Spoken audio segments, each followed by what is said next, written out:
Туған жердің әрбір сайы мен қырқасы, тауы мен өзені тарихтан сыр шертеді. Әрбір жер атауының төркіні туралы талай-талай аңыздар мен әңгімелер бар. Әрбір өлкенің халқына суықта пана, ыстықта сая болған, есімдері елесінде сақталған бір туар перзенттері бар.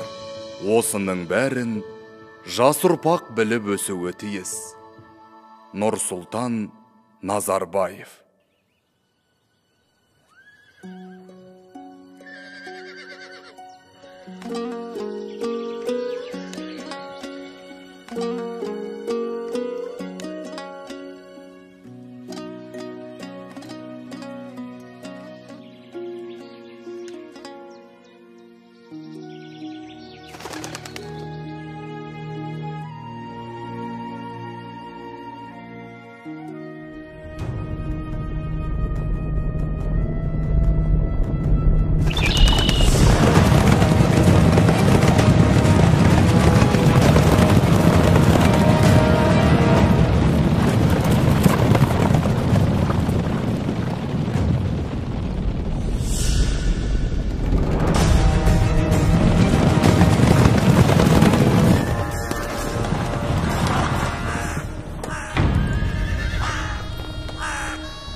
Барлаушы, сен айтқан ауыл қайда? Ұлы Қонтайшым, кеше ғана осы жерде 30-40 үйлі ауыл мал жандарымен жатқан болатын. Өз көзіммен көргенмін. Ал анау жалғыз үй неге тұр? Білмедім, Қонтайшым. Қане, төс алды ма?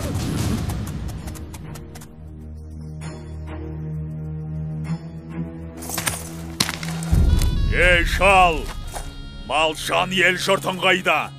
Бір күнде жер жұтып кетті ме? Ел жұртымды шабайын деп, оңай олжа табайын деп келсең, қапы қалдың, Қонтайшы. Олар түнде көшіп кеткен. Көшіп кетті дейді? Ал сен неге көшпедің, шал?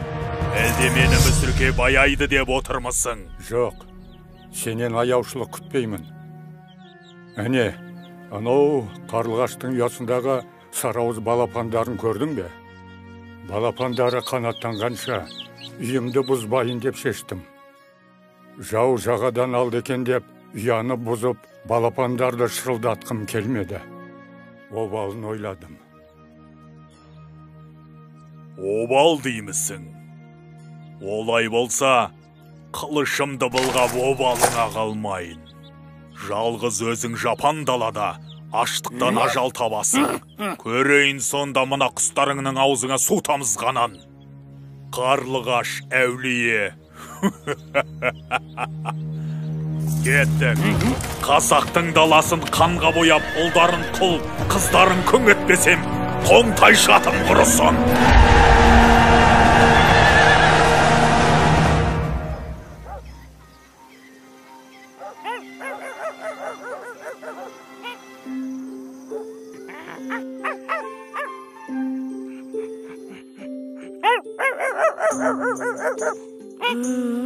Қойшы.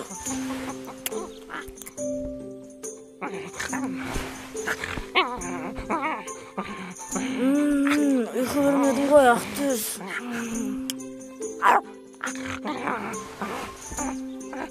Асылжан, тұра ғой балам. Жайлаудағы әкеңді шақырып келе ғой. Бүгін саудагерлердің келетін күні. Қазір! Ақтөс кеттік!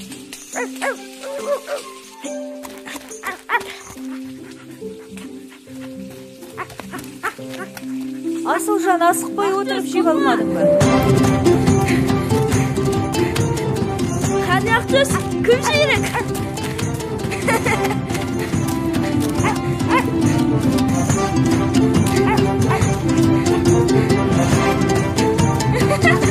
Ақтөс!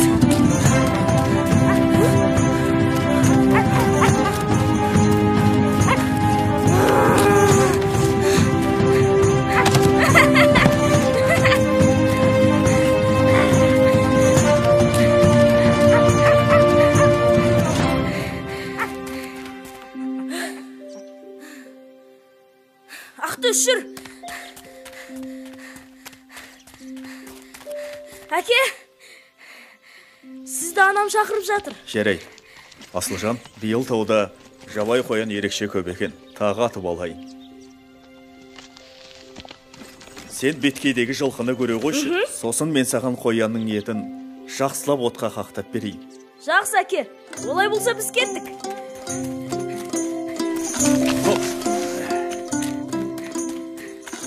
Ақтөс, шаршамадың ба? Жарайсың, Ақтөс. Әне, келіп те қалдық.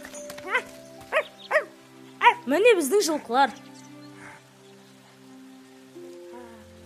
Қазір тайымды шақырайын. Алау! Алау!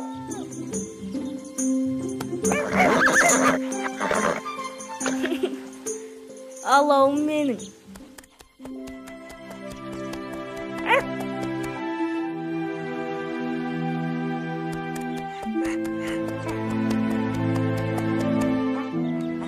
Ақтөс, әне, әкем қоянның етін пісіріп жатыр. Сен де бір тоятын болдың.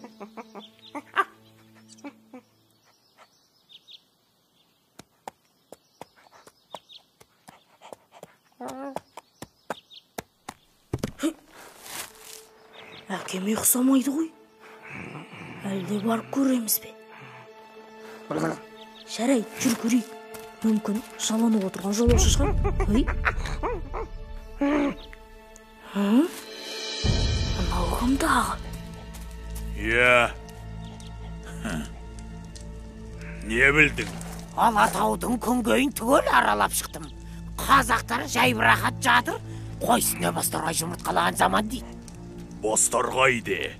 Ендеше мен қойсыне жылан жұмыртқалатам. Ал сен Қаратаудың маңайын барлап қайт. Онда қазақтың қанша ауылы бар екенін біл. Сосын осында кездесеміз. Ләппәй қонтайшым. Ал, көріскенше.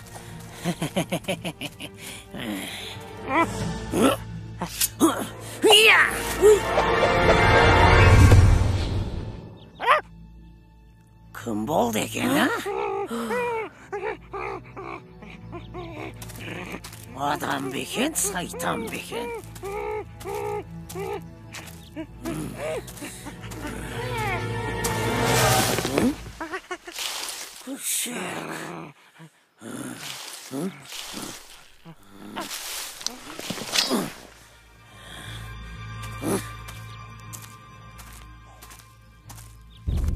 Бұл кімдер болды екен?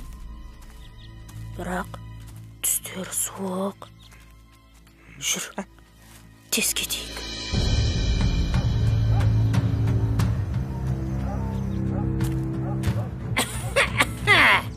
Сосын бар ма екен? Ассалаумағалейкум. Әрине. Алыңыз. Көп жаса шырағым. Осы маңайда тағы да ауылдар бар ма дейді? Әке, жылқыларды көріп келдім. Беткейде жүр екен. Асығыс болмасаңыз үйге қонақ болыңыз. Рахмет, асығыс едім. Келесі жолы келермін қонаққа.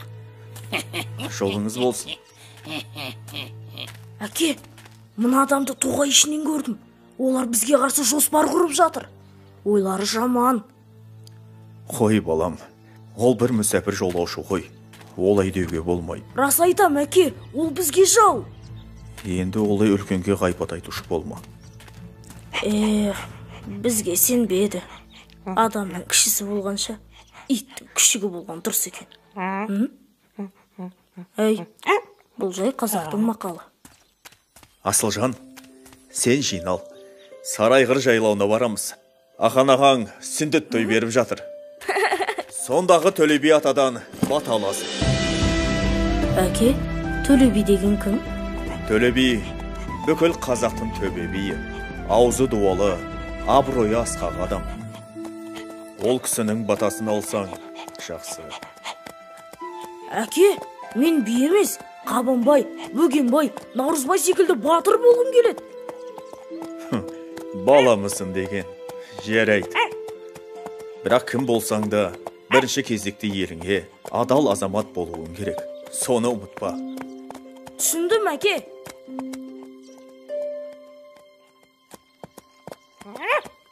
Балам, тоқташ. Мына жерде көп аттылар өткен секілді. Тұяқтары тереңге батқаны, қару жарақты әскер болған. Елге жау шаппаса иге. Қане балам, тезірек.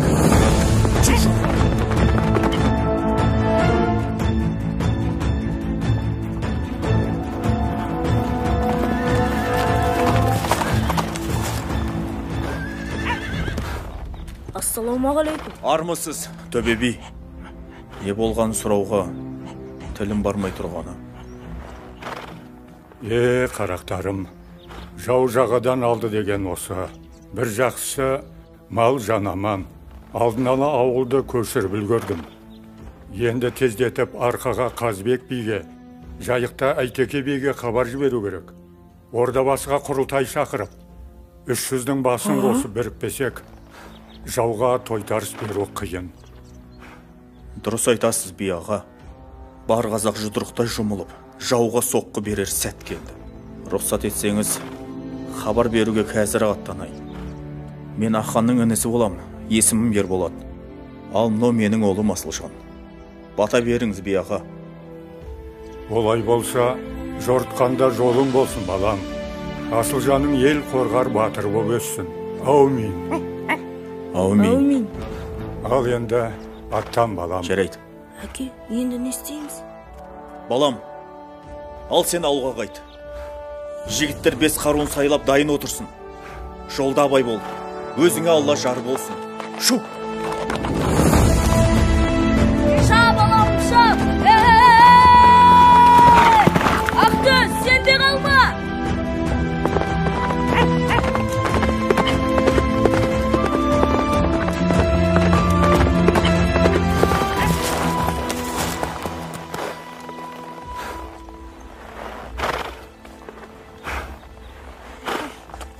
Біздің ауыл көшіп кетіпті.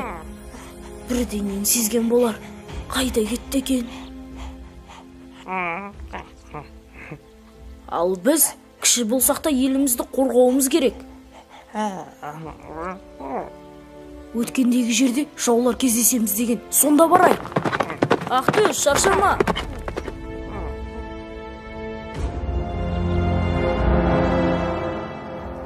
Әне, тыныш.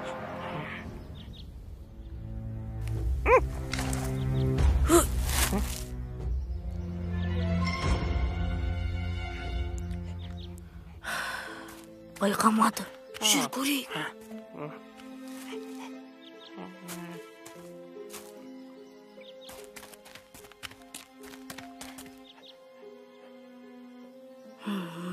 Мына сызба не болды екен? Мені жеткізуіміз керек. Иттің күшігі, сен екенсің ғой. Ей, жібер мені, жібер! Ақтөс, абайла! Ақтөс, қаш! Қаш, Ақтөс! Ей, жоғал әрі! Насыған!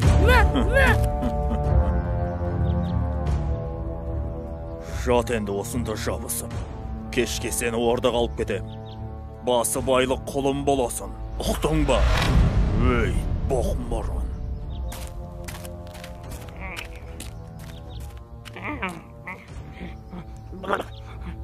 Ақтөс, тез мұнда кел. Жылдам хабар жеткізуіміз керек.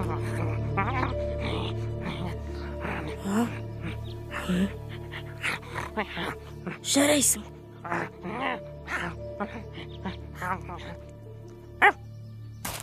Аналар кімдер болды екен? Жүр, жақындап көрейік. Жоңғарға ұқсамайды. Ассалаумағалейкум, ағалар. Уағалейкум әссәләм, балақай. Кім боласың? Мен Асылжанмын. Ордабасыға бара жатырмын. Онда жолымыз бір екен. Сіздермен бірге жүрсем бола ма? Әрине, жолдасың жақсы болса, жол қысқа деген. Мен жақында жаудың тыңшысын көрдім. Бірақ сіздер мені кішкентай деп сенбейсіздер ғой. Неге олай дейсің? Сенеміз. Рас па? Ендеше сол хабарды тездетіп, Қабанбай, Бөгенбай, Наурызбай батырларға жеткізу керек. Сіздер сол батырларды көрдіңіздер ме? Жоқ. Ондай батырларды білмейді екенбіз.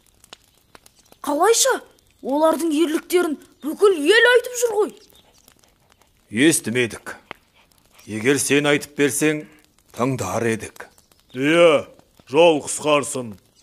Әрине, айтып берейін. Мысалы, Қабанбай деген батырдың шын аты Ерасыл екен. Рас па? Ол не үшін Қабанбай аталғанын білесіздер ме? Білмедік. Жоқ. Ендеше тыңдаңыздар. Өйде. Мұны Әлқисса деп бастайды. Ойбай көке! Астағфиралла!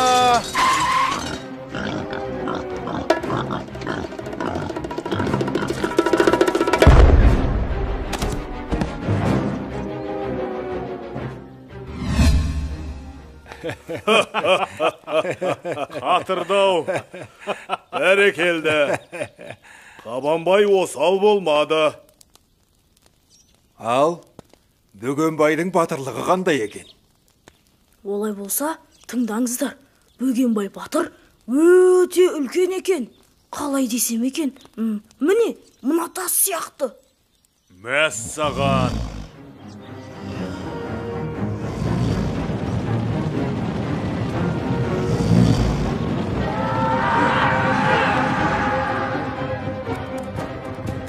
Оның рас, Бөкеңнің ұйқысы қатты.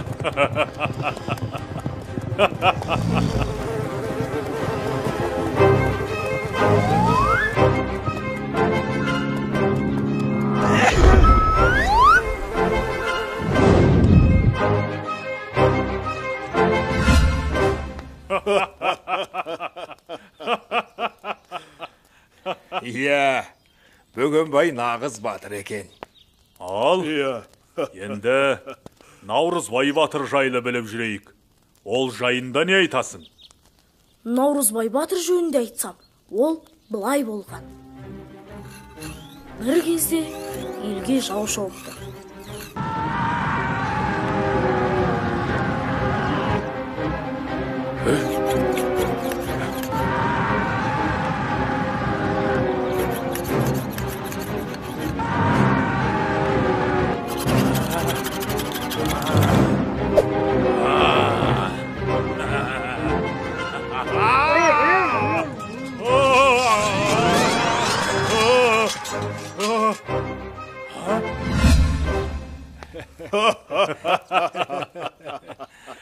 Жарайсың, Асылжан.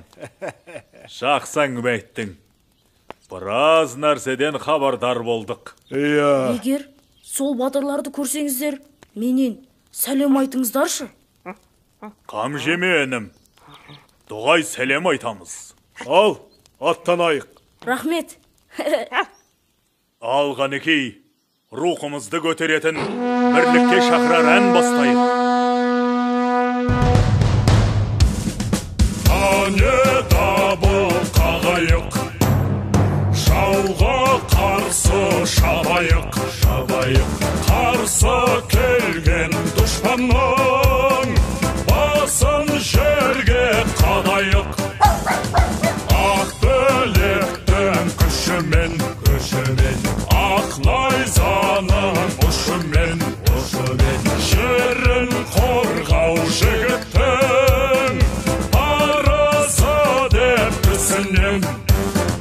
Ей, жолбарыстай жүректі, ей, батырларым білікті, кел жауға бірге шабайық, қабыл етсі тілекті. Ей, жерді азат етейік, ей, ер парызын өтейік, ол сан ғасырлар аңсаған, арландарға жетейік.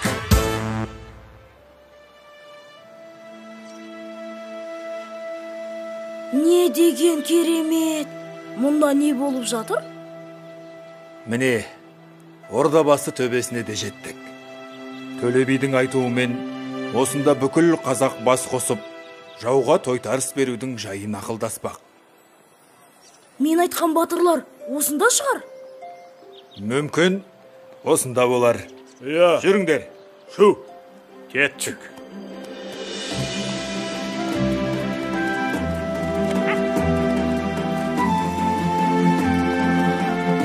Мәссаған, қандай керемет. Бөгенбай, Қабанбай, Наурызбай батырларға жалынды сәлем. Саламат болсын. Бәрекелді. Сіздерге 12 қанат үй тігілді. Мұнда өтіңіздер. Жақсы. Тынығып алсақ артық Түсінбедім. болмайды. А? Сіздер сол батырлар ма? Ал, Асылжан, біз сендей ізбасарымыздың барына қуанамыз. Иә. Батырлық білекте емес, жүректе болады. Ал сенің батыр болатыныңа біз сенеміз. Сау бол. Амандықта көріскенше. Жақсы балақай.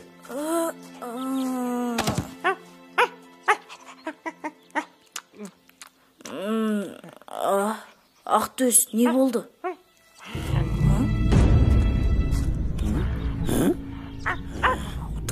Бірліктеріңе балайын. Не жоспар құрып жатыр екен бұлар? Қазір. Наурызбай батыр, сен сол қанатты басқарасың. Бірақ мына сайда жасырма тұр.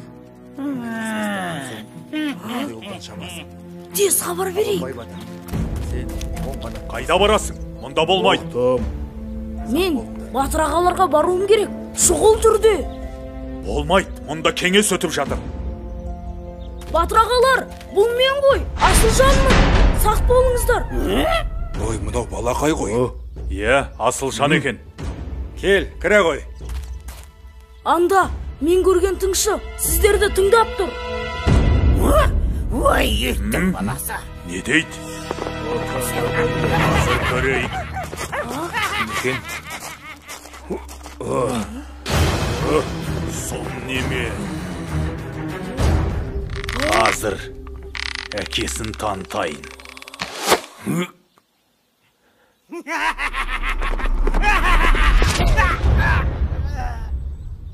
Бәрекелді. Дәл дейді. жансыздар жалғыз жүрмеуі мүмкін. Тездетіп іске кірісу керек. Иә. Бірлігі мықты елдің түтіні түзу шығады. Бірлігі мықтыны жау алмайды. Бес саусақ біріксе ғана қол болады. Мына Ордабасы төбесінде қазақ халқы бір жағадан бас, бір жеңнен қол шығарып, бірліктің асқан үлгісін көрсетті. Жауға қарсы жасайтын бүгінгі қадамымыз келер ұрпақтың мақтанышына айналары сөзсіз. Елімізді, жерімізді азат ету жолында жаратқан ием қолдасын. Әумин.